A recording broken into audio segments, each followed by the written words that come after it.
All right, so here's how it went down. We talked to this nutritionist, the one who says some of the things we eat because we think they're good for us, they're healthy, are not. Listen to what she said. Spinach, chard, and beet greens are three of the worst, and almonds come up real close to them. Potatoes, peanuts, chocolate, these are all really high in oxalate or oxalic acid that gets into your bloodstream and starts messing up your health. What? So... I was stunned. I asked Dr. Joe, I called him earlier this afternoon and said, because we know people reached out during that interview to say, is this lady nuts or what's the real deal? How come I didn't know this? So check this out. So this is not exactly what we'd expected today, based on an interview we did yesterday about something called oxalate and how superfoods are going to make you sick. We had a doctor on by the name of Sally Norton, at least I think she's a doctor. Her book is called Toxic Superfoods, How Oxalate Overload is Making You Sick and How to Get Better. And after that interview, we had a lot of people texting in saying, wait a sec, maybe better ask Dr. Joe about this. It sounds kind of weird. So, Dr. Joe, some people reached out to you directly as well, right? Yes, so I got a flurry of calls and emails about whether or not it's true that an oxalate-free diet can cure virtually every disease that you have. No, that is not the case. The proponent of this diet is Sally Norton, and I just had a quick look into her. She describes herself as a vitality coach, which already raises, a bit of a red flag. She says she studied undergraduate nutrition, but she doesn't have any other real qualifications. She's certainly not a doctor, not a PhD, not a qualified nutritionist or anything like that. So I'm not sure where she gets all of her quote data, but her claim is that a diet that is free of oxalates, which are indeed found in a number of foods like, spinach, rhubarb, and a number of plant foods, is a cure for virtually everything. Now, as soon as I see that, that it cures almost everything. Joe, I'm going to stop you because I didn't get the it cures everything part. I got the part about, first of all, something most of us I don't think have heard of, which you just said are oxalates. When someone says you eat too much spinach, and we've known this apparently forever, she mentioned almonds as being high in oxalates, and she went into something you often talk about, which is fruits and how good, and I thought we'd all assumed and knew by now that fruits were good for you, and apparently they have oxalates in them too. So I'm not just, first of all, what's oxalate, and do we have to be concerned about it at all?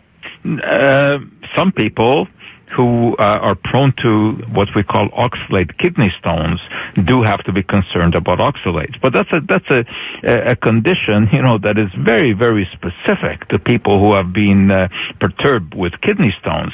And urologists then will do an assay. They will test the oxalate in their urine and see whether or not they need to cut down on oxalate-containing foods, such as spinach and rhubarb and almonds, etc.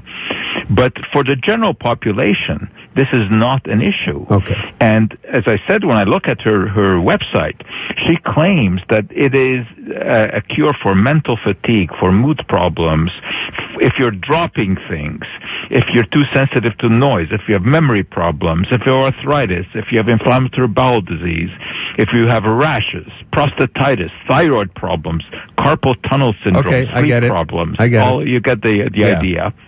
Okay, that this is totally scientifically illegitimate. So what she has done is taken a smidgen of scientific fact, which is that people who suffer from kidney stones that have been determined to be oxalate kidney stones have to be careful. But then she builds this into a mountain of accusations against all foods that contain oxalates, claiming that these are linked to the diseases that I just mentioned.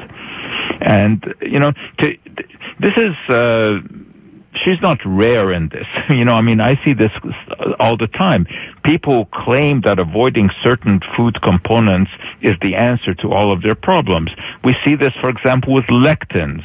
That has been vilified. Aspartame, monosodium glutamate, milk, sugar, nightshade vegetables, gluten, ketogenic diets are supposed to be the answer to so many problems, So I really think that, I mean, I didn't hear the interview, but I suspect that it was totally overblown in terms of the risks associated with oxalates.